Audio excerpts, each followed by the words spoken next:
like, what the fuck is this guy doing? Yeah, Lexington, I they remember. lost. And we won the only battle. That was the only battle that NA won in that cross server. And that means something, right?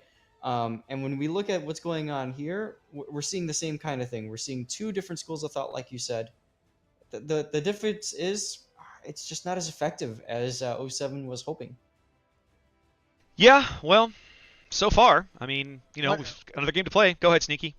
I hope this doesn't shatter 07's. I hope it doesn't shatter their psyche so much that they don't want to come back to the next King of the Seas. I find that highly unlikely. The guys we I talked agree. to last night were too energized and had too much fun for that to be the case. No, I only say that because this has been embarrassing.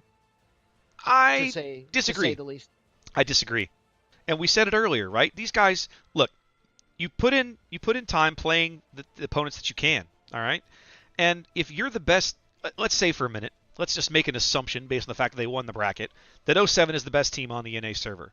Well, that's great, but there's always somebody better than you at whatever game you play. Mm-hmm. If you're not afforded the opportunity to play them ever, how do you get better, right? If your only experience is beating up on players and teams who aren't as good as you, how do you get better? You don't. You just do what you do, and it works for you. So, in my mind, the best competitive teams, the best competitive players, look for this kind of competition because it allows them to push their limits and go, wow, these guys are better than us. I want to play them more often. I want to beat them. I want to learn from them, right? That's one of the things about these cross-server tournaments. This is the third one, right? EU and NA teams do not play against each other. And I think the best thing that the game that they were talking about a few weeks ago, talking about bringing out cross-server clan battles. I welcome that because I think it will do wonders for the game and the competitive level and the level of play that we see. That'd be interesting to see how they would be able to do that. But really quickly, last thing, going back to my earlier comment, I only say that it's just been embarrassing because both of the games, there was never a time in either game, at least for me, that I felt that 07 had a chance. Once the game progressed, a few minutes in, and you're looking at where the ships are positioned, and you're looking at what they're trying to do. Obviously, before each game, it's like, all right, I disagree with you. I disagree with you on game one because game one was back and forth and very close until BFK died in C. Right, that was really the tipping point. At that quick 100 points flipped over, and then they never really recovered from that. The second game we just watched on Islands of Ice, I'm going to agree with you on that one. They never really felt like they were in a comfortable, good position in that game. But game one, I would disagree with you. I feel like game one was very good up until, again, the last 5 minutes or so. Yeah, the thing is, we're just not seeing the typical 07 play here, and I don't know. It's going to be interesting, and I think the ultimate indicator of this is going to be clan battles when that season starts. Are these guys going to get burned out so much from all this that we don't see much of them, or are they going to come back with a vengeance and say, we are the #1 NA team. We are competitive. I think that's exactly what you're going to see, and we're all talking like they've lost the match. They haven't. It's only game 3. Absolutely. I mean, no, I want them to too, guys. Don't get me wrong here. I understand. You know how it is when you're playing. I mean, obviously you guys played before where you're in a game and the whole time you're just like, wow, it's whatever we do is not working. It feels like whatever play that we make, whatever we do, it gets countered perfectly. So then we have to figure out something else. Oh yeah.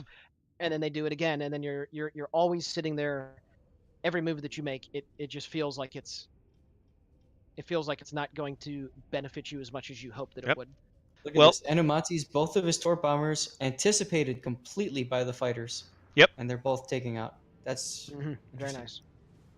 Well, we see the Grozavoids going, splitting up again, doing what 07 does with their these comps. Timmy setting up on the north side of B here, kind of somewhat of a mirror to his position. He normally sets up on the southeast side of B. We've seen them play this map twice, I think, from the south spawn. We know they're going to go wide. We know they're going to try and contest all 3 caps. We don't see there's no team comp changes, although Pay to Win has brought a Conqueror instead of double Montana. Other than that, teams look to be the same. Oh, and a Moskva. That guy's new, isn't he? Yeah. Yeah. That was that the carrier from last game? No. No. Okay. Oh, it's the same carrier player as last game, but the Moskva is a brand new player. We haven't seen him yet. Also, trash talking starting early this Yeah, match. I noticed that too.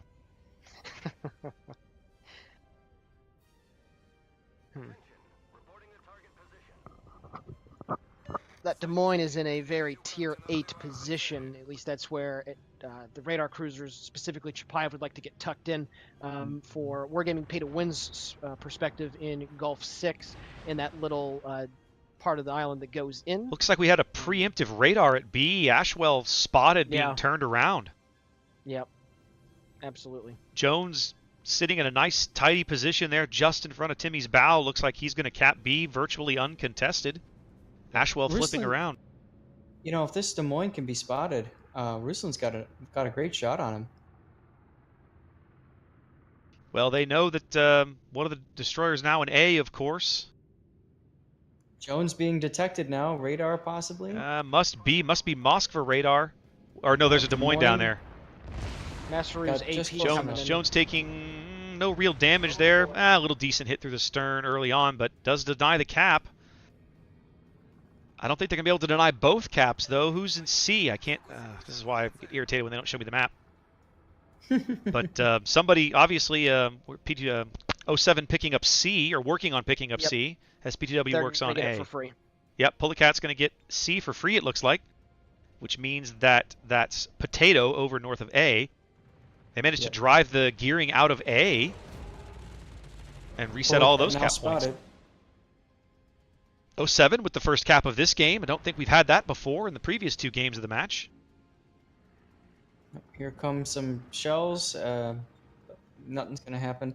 Look at Animati's bombers. He's positioning them for a strike on that Des Moines. He's getting them ready. He's pulling them back now. He looks like he's baited out one of the DFs. That means he's just counting the time. Where's the other bomber? I don't see it. C. It's over Charlie. Yep, over at Charlie. Okay. So yep, there it is. I see it now. From both sides. See, I think the reason why he's doing this is because he's dropping his torpedoes with his torp bombers to scout. Shark bait. What they said in chat was just some stupid stuff, you know, like come here, Pullacat, we want you. Stuff like that. Maserati's hungry. Yada yada yada. Here comes the drop. Nope.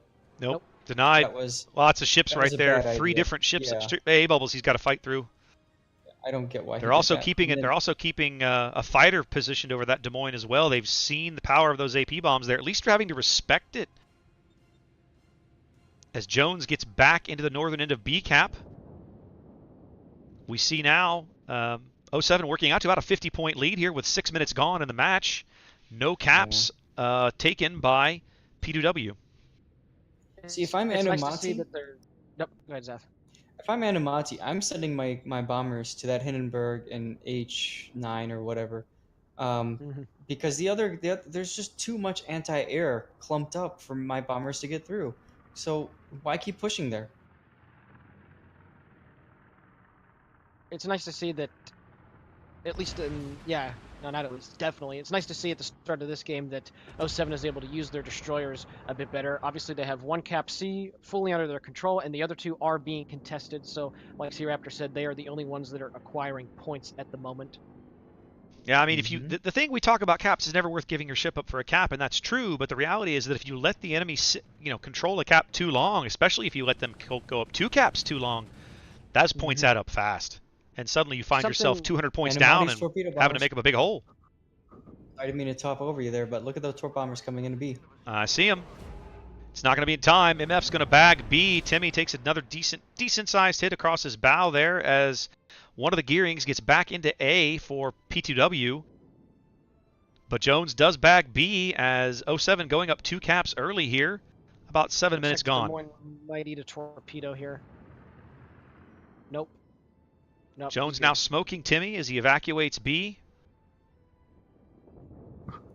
Taking too long to get those bombers committed. Guys, I don't know if you saw it, but Dele RT in his Des Moines for Wargaming Pay to Win next to B was actually able to shoot over the island that's just off to his starboard side and was able to hit the Montana that was over there. I didn't know that was a place to go. I've fired through that little saddle on that island in my Hindenburg before. Torpedoes coming into the smoke now, fishing for Timmy. right off drop. It looks like they dropped right off his bow, but I can't tell. He got one whole group. Ooh, Timmy takes a decent chunk there, about 10, 12K. There are the torpedoes. Nope, no dice. Timmy's good there. 12 minutes to play, and 07's got about a 170-point lead, growing it a little bit. Their Montana's not looking very healthy. They've given up a tremendous amount of battleship HP already. Yeah, Ruslan's definitely Ruslan's hurt. burning and below half, and the smoke is missed. Potato missed him with the smoke. a few torpedoes straggle into that smoke in front of Timmy and Jones, but no dice there as one of the gearings is obviously back into the bottom end of B. Conqueror HE coming at Ruslan Bear here. He Yeah. was able to get the shot off right before he went undetected, and it looks No like- dice. It was long. No, I think he shot a potato, maybe? Maybe. I don't know. Ruslan's repairing now. Jones looks like he's going to try and get his stern back into B here. A little dangerous. His smoke doesn't go that far south. Smoke expiring now, actually. Timmy will be uncovered shortly. The question is, will we see Deliarte's radar to flush out Jones? Now, check out where Pulicat is. Pulicat is now pulling back into... He's going to come in behind. He's about to loop around the north end of B. They know that the destroyers are not at sea, so that they're really able to work this destroyer advantage and tag team one of these caps with two destroyers. And look at the torpedoes from Pulicat coming in right I where saw he that. thinks. Where he Des thinks Moines he might clearly be. isn't there, though. They're coming in. We see them on Flamu's stream, but Flamu's not looking at them. I don't know if it's going to flush the gearing out or if he's going to be okay. Yeah, they've passed they've passed Ashwell. He's fine. And now we've got 3 Ashwell's players spotted. from I think they're Fortune. radaring him. He's taking it. Ooh, takes a pretty good hit there. Pulicat's got him. have to Yep, they win brought him. Pulley in to set up for that shot. They have to get this guy off the board. I don't think they're going to get him. He's about to have island covered. No. He's going to chuck him down a bit. That's nice. He's going to lose quite a bit more HP, but they're not going to get him off the board. I don't know. Torpedo strike now going in on the Grozovoy on Pulicat here. He's got to turn his engines on and get going. General Olsen got a very Pull nice back. angle there, but it appears, he pulled back. He saw Both that coming. destroyers now south of B. Now, if you're... Look at all those torps. Yeah, that's a lot of torps, kids. If you're Potato over on the 3 line, oh, that Moss was too close. You can't push into B. That Moss was right there. Yeah, that doesn't work. Well, 07 now looking solid in this game so far. 9 minutes to play on a 200-point lead. Not really under a tremendous amount of pressure anywhere that we can see. Ruslan's probably the worst off. He's on about half HP, but he's well back from the action. I don't know what Potato's looking to do here. Conqueror's pushing up. Hindenburg's coming up. So those guys have to go in a kiting position. So what could be a big problem here, and there's still plenty of time left, 8:47. The Wargaming Pay to Win forces that are over to the west at A are going to slowly be able to move up. And that spot that Timmy G is in is still very safe for the moment.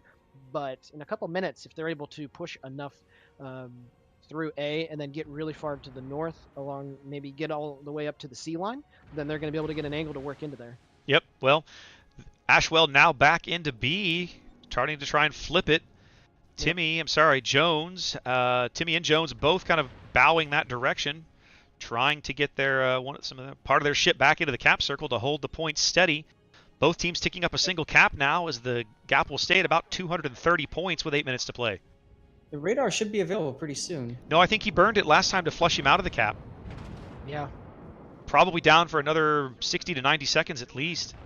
Oh, the Grozovoy was spotted. Was that, I think, at the Potato? Is that Potato? Over at sea. Yep. Yeah, The Montana was able to get a full broadside. Maseru was able to get a full broadside when he was spotted there for just a second. Yeah, but he didn't really take much damage. He's on about 80% health. Yeah, he's okay. Okay. Pulicat is the lowest Grozovoy on the board. Okay. Oh no, I'm Yeah, sorry. he's the one You're who talking got about shot. Pulicat, the one in C. Yes. Yeah. Pulicat is a little below half health. He probably took a decent chunk there. You're right. I'm not sure what Hausness is doing here. He's got low health, and he's Torpedoes pushing going up in on behind them him. now. Looks like somebody's going to eat one in the bow. Nope. Nope. They're going to sneak right through them as they're literally nose to stern. Wow, Pulicat's what a fine. conga line. Polecat spotted by This is Plains. not HE good. coming in. What is he doing out of his smoke? The Taking a box is gonna torpedo get him, though. strike. This is a big engagement here. Pulley trying to dodge torps. He's going to manage to dodge the torps, but can he dodge the torps and the shells? He's up against an island. Got to turn the engines on. Here comes I the don't AP. know. No. Big hit, Oh, but he's still alive. Still 4,700 alive, HP or wow. so. There's the Polecat hacks we're used to. Couple Very aerial torpedoes unfortunately. going in against that Montana and Hindenburg. Looks like one of those will land, maybe? Right on the bow, maybe? Oh, thanks for taking the camera away there. Oh, The steering They gotta contest get the B kill here. continues now. They've forced Ashwell back out. The lead now 240 points for 07 with 6.5 minutes to play. Trying to hold on They gotta here. get the kill. They got to kill. Timmy's- How, Timmy's got to be careful here because that Timmy's got a Montana's Montana shots. crawling up. Yeah, they're really pressuring Timmy in that position. The torpedoes go oh, no, nowhere. Polecat. They need to Spotted get him. that Hindenburg off the board. Look at that Hindenburg. He's on 5,200 He's gonna get HP, smoked up. 750 He's gonna get HP. There he goes. BFK bags a big kill for 07 now as they move out to almost a Awesome. 350 point lead. 6 minutes Pray to for play me, here. people. That's right. Polecat 07 is pulling gonna it get together. shot at again. The only surviving ship really over there now is Masaru's Montana. He's not in the cap, not contesting the point. Polecat is fine. He's good. Still on Polahax. 4,700 HP. Uh-oh. There's the gearing. One of the We're getting gearings big now one, getting boys. into C. Yep. That's gonna halt all of 07's point gains entirely. Mm-hmm. You see what's happening here? Wargaming Pay to Win has just slowly pushed them all the way They've back. they've pushed them off. They've pushed them off the C Yeah. cap now. I mean, you Yeah. can't. They're not going to get in that battleship's face. So that allows the gearing to come in behind him and cap easily. There is still plenty of time left in this game. Plenty of Wargaming time Pay for to win, both and even teams though they're to down- to win here to make Yep. a play.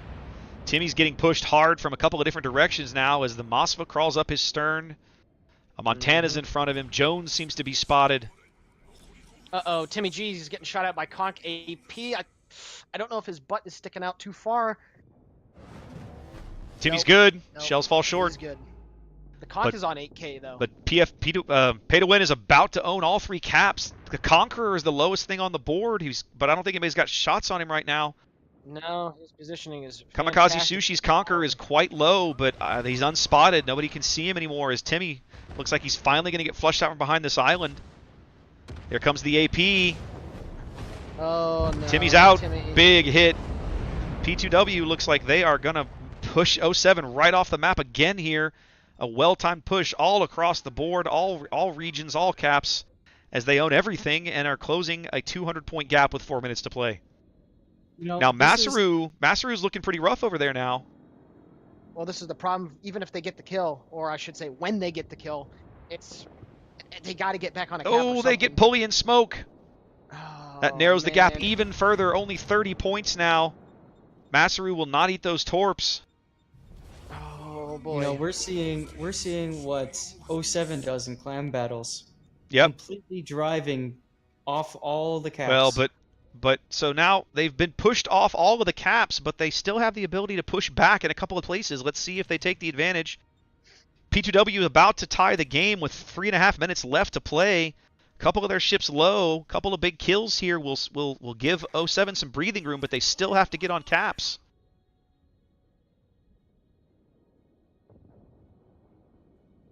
Masaru getting punished there for showing just a little too much of his stern out.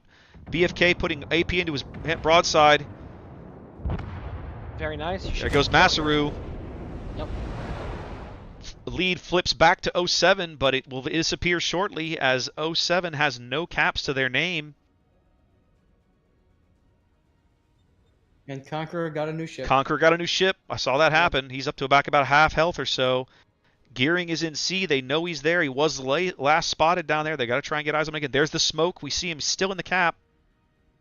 Jones is getting shot at. He's pretty damn low.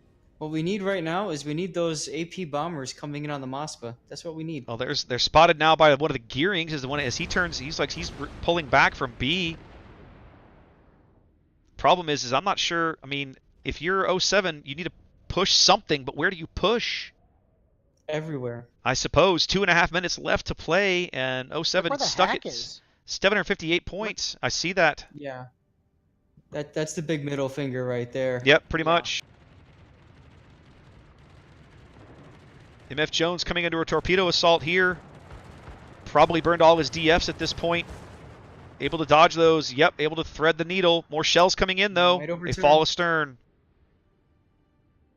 Pay to win now. Closing within 200 points. Less than 2 minutes to play. Man, I don't see 07 coming back from this. This is rough, man. They need a kill and a cap, and I don't think they're going to be able to get either one. They might get one, but not the other. Mm-hmm. Not being able to get the kill on the Conqueror. Yeah, they really needed to get the kill on that Conqueror, but they lost him. They had no vision on him. Yep. No angles on him either. He had a great position there up against the island. Yep. Pay to win, showing why they deserve to be #1 in. Well, certainly showing this why battle. how they got here. Caliber Mhm. charging this Conqueror, it would seem. Might as well. I suppose so. It looks as if 07's going to roll the dice and just push everywhere. Now, Caliber's got a Moskva on his port side, too. He needs to stay frosty. Maybe he's going to try and torpedo the Moskva and shell the Conqueror? I'm not sure here. A couple of big kills might help. They do start to slow the points gain as they get into sea.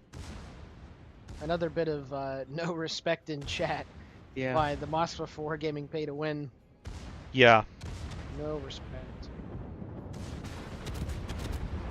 Comes Caliber around the corner. Obviously, he's going to dump his port side of torps on the Moskva, but presumably, yep. There's the Moskva spotted close aboard. 3 clicks. Here come the torps. Presumably, there they go. Will it be enough to take this Moskva off the board? I don't know. Caliber's very low now. 8,000 HP. Kind of charge of the light brigade here. He only put out 1 set of torps. The other ones must have been destroyed. Conqueror AP coming in, doing nothing there. The Moskva's going for the ram, knowing that he can't do anything about it now. But he gets the Moskva. That's big breathing room. It's going to cost him his ship. Yep. Bad trade, as they say on the Lone Ranger. 10 seconds going, and that's going to be it, guys. 07 falls in a tight game here as pay to win just pushes them back steadily with time ticking away, and man, what a game. Yeah. Well, 07 should be proud of their effort. Absolutely. On that last game, they did much better, and even though they unfortunately lost the points lead, that does not qualify as a throw because Wargaming Pay to Win was just able to push them back, and they played the long game, and they were able to do it successfully. So, congrats to them. Animati shooting down more planes than the heck. Very well. Very well.